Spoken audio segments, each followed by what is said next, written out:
বরাদ্দ পাইয়া থাকি 6 মাসে রাস্তাঘাটের লাগে 25 কোটি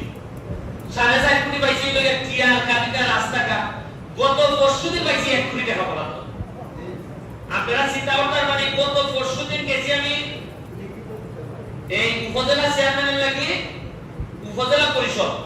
এটার লাগে আমি দেখি 50 লাখ টাকা সোনাঘাট বরাদ্দ দিছে দেওয়া আগের দেওয়া আমাদের দেখে কয় ব্যারিস্টার সাহেব আপনারা তো 50 লাখ দিছি এটা কিন্তু আগে দেওয়া আমি দুইবার আগে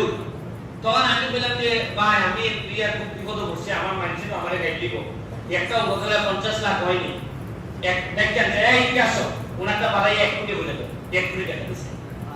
আমি আর যেহেতু নির্বাচনের লেগে আর ঘোষণা দিছি না আমরা যেহেতু যেমন হয় আমি প্রভাবকারীর লেগে আমি ঘোষণা দিতেছি যেহেতু আমি ওই যে নির্বাচন